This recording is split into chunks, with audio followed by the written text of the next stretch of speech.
Nagsagawa ng pagdinig ang isang komite ng Senado kaugnay sa mga drone na nasabat ng mga otoridad sa ilang bahagi ng bansa na pinaghihinalaang galing sa China. Aminado ang Navy, kailangan pa nilang palakasin ang kapasidad para mabantayan ang maritime environment ng Pilipinas.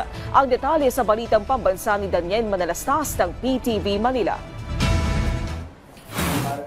Sa pagdinig ng Senate Special Committee on Philippine Maritime and Admiralty Zones, pinakita ang ilang drones na nasabat ng mga otoridad.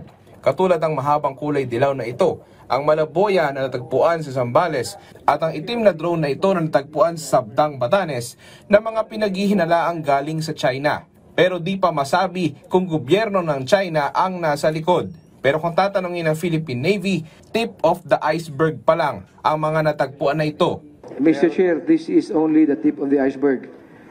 It only came to our attention when the AFP, based on the guidance of the Commander-in-Chief and the SND, would now orient ourselves towards the external or the maritime environment.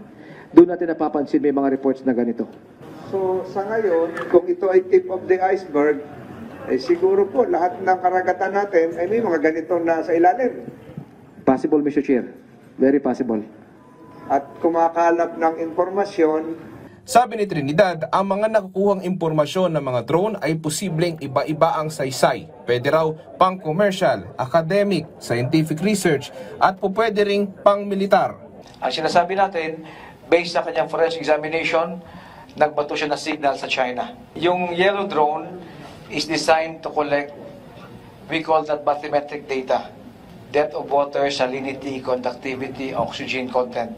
Yung black could also has the same capability, but it also has an AVS, acoustic vector sensor.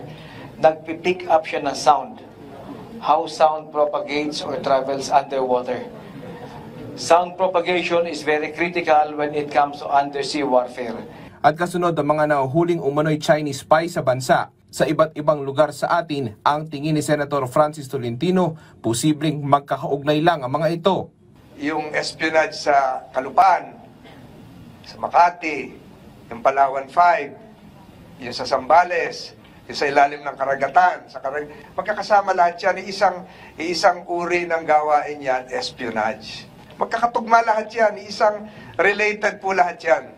At lahat ng tinuturo noon, papunta sa People's Republic of China. Aminado ang Navy, kailangan pa nilang mas palakasin ang kapasidad para mabantayan ang maritime environment ng Pilipinas. Bagay na tinutugunan naman ng pamahalaan. Mula sa People's Television Network, Daniel Manalastas, Balitang Pambansa.